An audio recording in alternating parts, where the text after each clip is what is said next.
Okay, thank you for coming. This is talk Stop Worrying and Fall in Love with Locker Service. Before I get started, sorry, clicker's not working so great. The quick forward-looking statement, which is basically only make your purchasing decision based on features and products that are available today. So my name is Matt Goldspink. I'm a developer with Velocity. We're an ISV partner on the Salesforce platform. I've been building web applications for over 12 years now, and I've been developing on the Salesforce platform for the last 4.5 years in a mix of Visualforce and Lightning component development. And I decided to pitch this talk because we have a lot of developers internally in Velocity, and I also know there's a lot of developers in the Salesforce developer community that kind of have this hate relationship with Lightning, and especially Locker Service. I think Locker Service has kind of got itself a bit of a bad reputation. It's really not so fair to it anymore. Over the next couple of slides, I have some quotes that I took from a blog post on the Salesforce developer website. And these are all from the comments section. And I think they kind of paint a very good picture of some of the sentiment that people and developers in the community have towards Locker Service. And maybe some of them resonate with you today. So the first one is, this broke a lot of our code since we were using jQuery and Bootstrap. And someone else said that developers and users are being handicapped by Locker Service.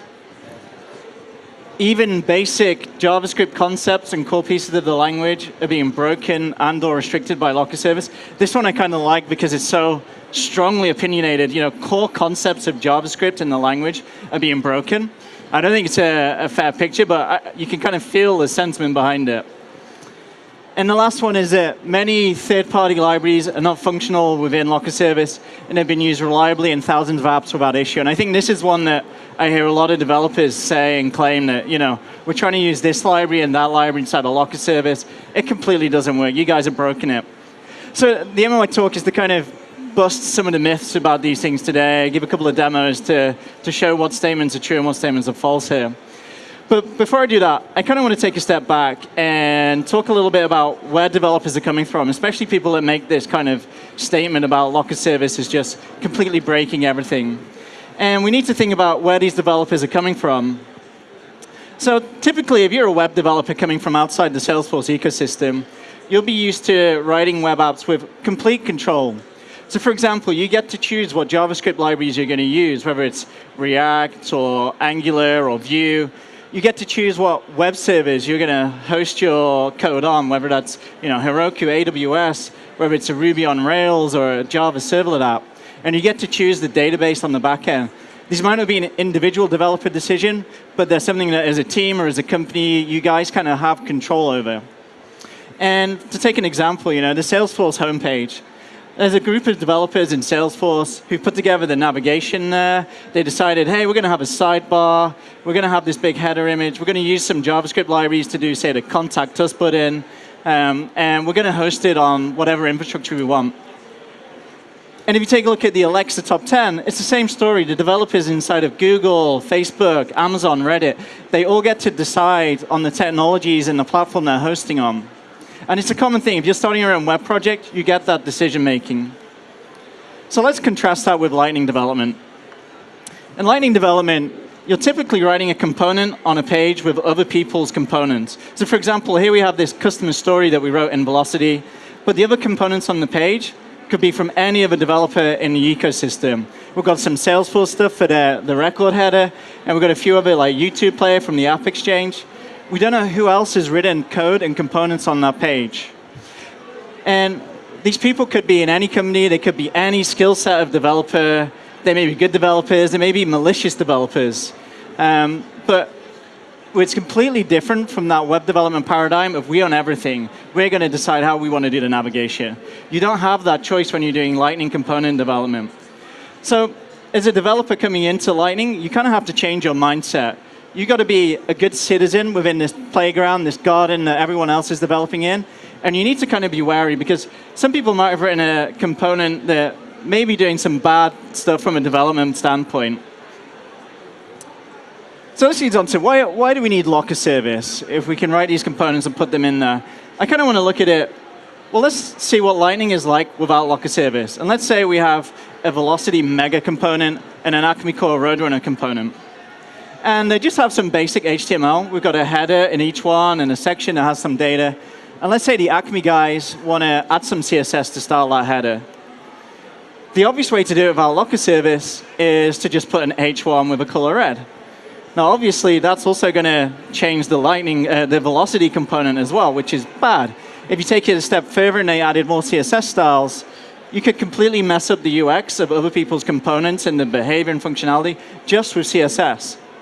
So with Locker service, you're kind of forced to put the .this prefix, and that basically isolates your CSS just to that component. So you don't have to worry about anyone else's CSS messing up yours. So your CSS can't mess up anyone else's component, and similarly, their CSS can't break yours. Let's go to the next step.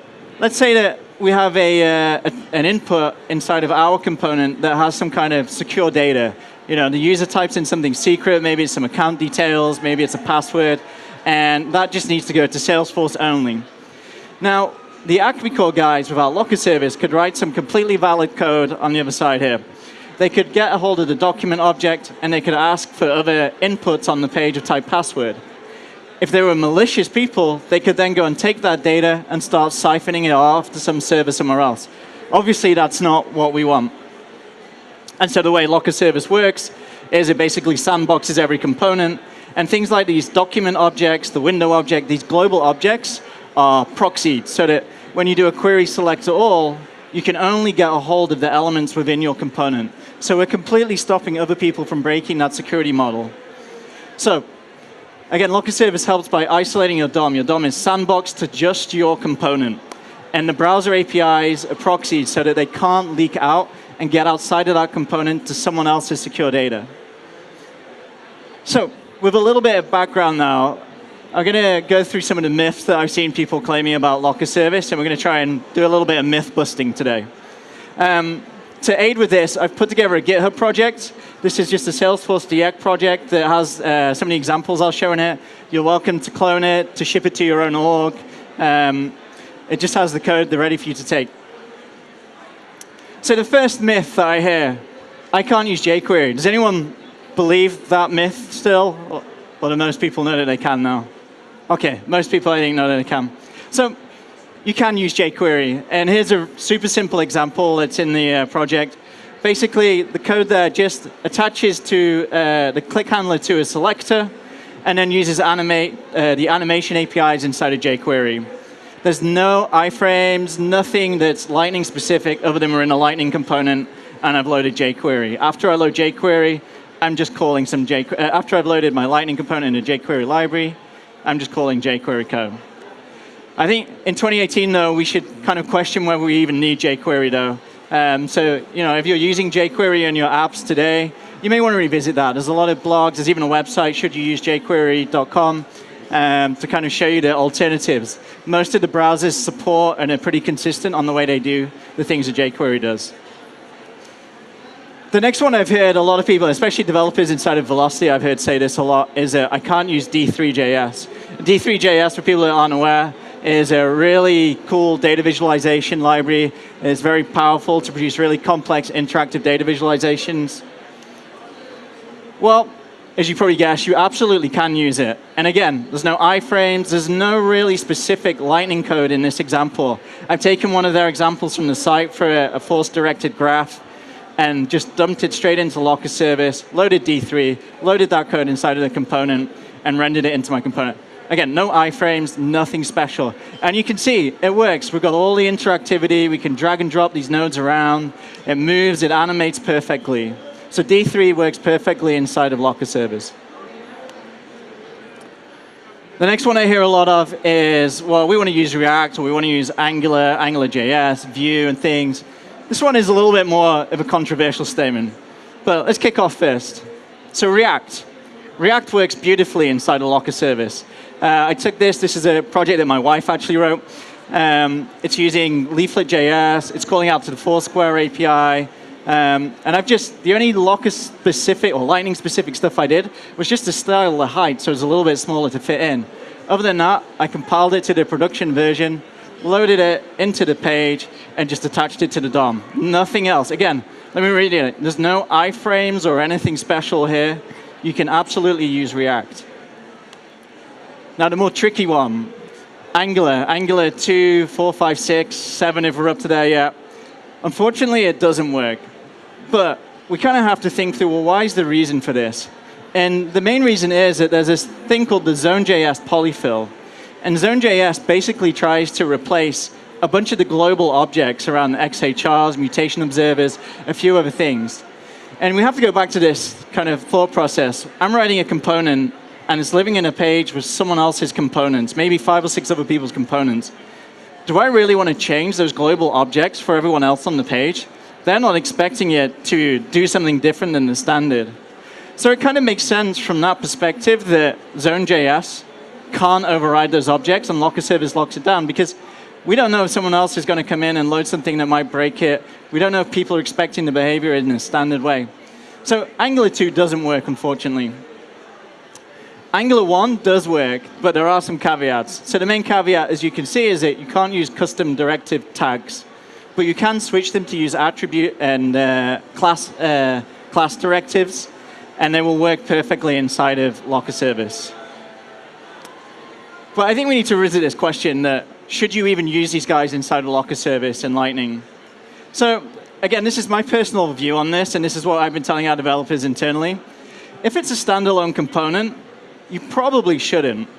To give a kind of realistic example, and hopefully the web developers in the audience will start kind of thinking, well, that sounds stupid. Let's say that I wrote a component that uses React 16.2, and Peter decides to write one that uses React 15, and Mary decides to write one that uses React 16.1. All of a sudden, we'd be loading 3 versions of React on a page.